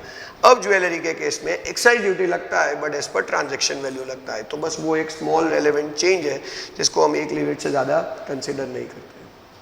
नेक्स्ट पॉइंट फ्रेंड्स, ये भी एक छोटा मोटा चेंज है, that is about ship breaking business. When I say ship breaking business friends, तो जैसे हमारा भावनगर है अलंग पोर्ट, वहाँ पे बहुत सारे आउटसाइड वर्ल्ड से शिप्स इंपोर्ट होते हैं फॉर शिप ब्रेकिंग। उसे ब्रेकिंग लिटरली तोड़ते तो नहीं है, but they diverts that, they remove necessary parts, they dismantle it and they sell the remaining things। अब ये जो शिप ब्रेकिंग का पूरा एक्टिविटी है उसको हम एक्साइज की लैंग्वेज में मैन्युफैक्चरिंग काउंट करते हैं अंडर डीम मैन्युफैक्चरिंग। सो अगर हम लोग डीम मैन्युफैक्चरिंग कैटेगरी में इसको काउंट करते हैं तो प्रोविजन ये है कि डीम मैन्युफैक्चरिंग कैटेगरी में उसका क्रेडिट मिलेगा कि नहीं मिलेगा। सो व्हेन आई से क्रेडिट मिलेगा कि नहीं मिलेगा, तो लेट अस अंडरस्टैंड दैट। तो ऐसा बोला था कि अगर आप शिप बाहर से इंपोर्ट करते हो तो उसके ऊपर फ्रेंड, जब शिप कन्वेंस की कैपेसिटी में इंपोर्ट होना तो उसके ऊपर ड्यूटी नहीं लगता है, बट जब शिप एज ब्रेकिंग बिजनेस के लिए इंपोर्ट हो तो फ्रेंड्स वो गुड्स में आता है, उसके ऊपर ड्यूटी लगता है। तो कौन सा ड्यूटी? तो क्या basic custom duty plus CVD, क्योंकि ये शिप इंडिया में भी बनता है और शिप इंपोर्ट हुआ तो उसके ऊपर एक्साइज लगेगा। सो इंडिया में बनेगा तो एक्साइज लगेगा, तो बाहर से आएगा तो सीवीडी लगेगा। अब फ्रेंड्स उस सीवीडी की क्रेडिट की बात है।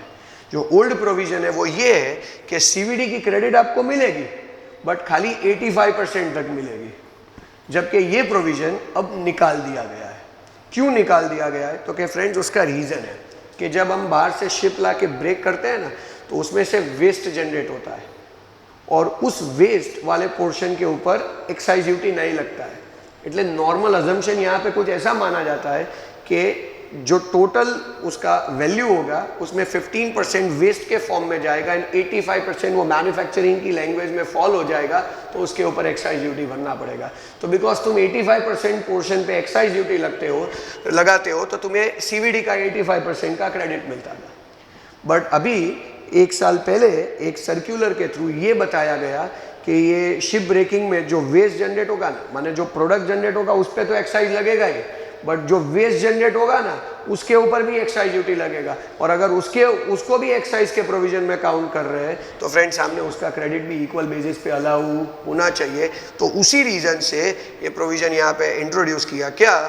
तो कि सैंडविच क्रेडिट का जो 85% क्रेडिट मिलता था when you import ship for breaking business, जो सीवीडी का 85% क्रेडिट मिलता था उसकी जगह अब आपको 100% क्रेडिट अलाउ हो जाएगा। Okay friends, let's understand the next provision. When I say next provision, it is about invoice for clearance of input and capital goods and eligible document. Friends, let us understand that. Actually, is small clarification है. When I say clarification, किसके related है?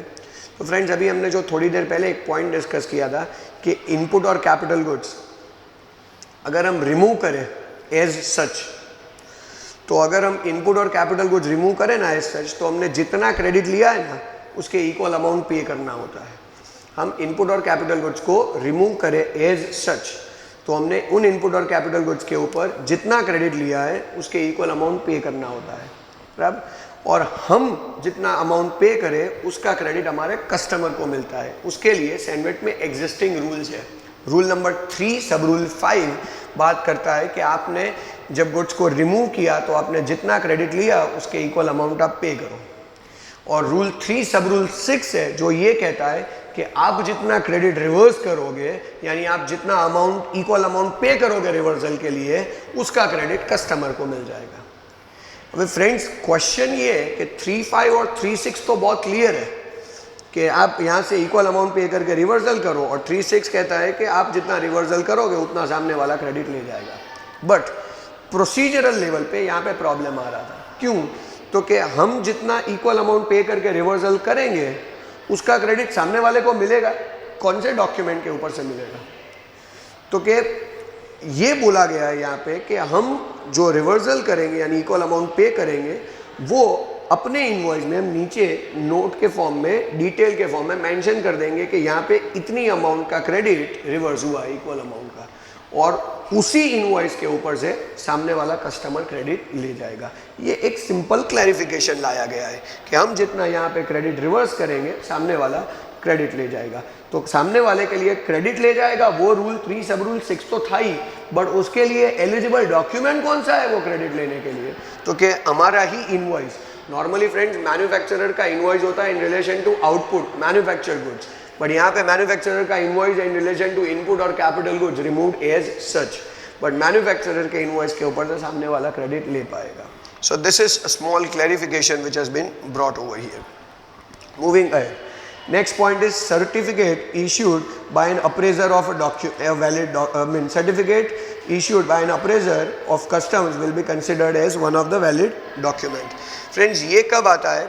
ये आता है जब हम goods import करें but we are not importing directly. So हम बाहर से गुड्स इंपोर्ट करें और अगर हम खुद बिल ऑफ एंट्री फाइल करें तो फ्रेंड्स बिल ऑफ एंट्री में हमारा ही नाम लिखा हुआ है और उसी में सीवीडी स्पेशल सीवीडी का अमाउंट मेंशन्ड है और उसके ऊपर से हम स्ट्रेट अवे क्रेडिट ले पाएंगे। बट जब हम गुड्स इंपोर्ट करें बाय पोस्ट, सो उस सिचुएशन में फ्रेंड्स ये documentation and bill of entry and ये सब कुछ पोस्टल डिपार्टमेंट की तरफ से फाइल होता है और वो कस्टम क्लियरेंस करवाने के बाद नियर बाय डेस्टिनेशन पे आ जाता है और फिर वहाँ पे जाके हम गुड्स क्लेम करते हैं। तो उस सिचुएशन में ये जो बिल ऑफ एंट्री से लेके सारे डॉक्यूमेंट्स हैं उन सब जगह पे हमारा कोई आइडेंटिफिकेशन नहीं होगा क्योंकि ये तो पोस्टल क्लियरेंस है। तो उस सिचुएशन में जो पोस्टल अथॉरिटी या जो प्रोबेबली कुरियर कंपनी ये गुड्स लाया होगा वो उसका एक सर्टिफिकेट इशू करेगा। क्या? तो कि इन गुड्स के ऊपर इतनी अमाउंट का कस्टम ड्यूटी है, इतना सीवीडी है, इतना स्पेशल सीवीडी है। Friends, that is what we called as a certificate issued by an appraiser of the customs, और वो सर्टिफिकेट वो जो इशू करेगा उसके ऊपर से हम क्रेडिट के लिए एलिजिबल हो जाएंगे। So friends, this is what we called as certificate issued by an appraiser of custom, a valid document for taking CENVAT credit.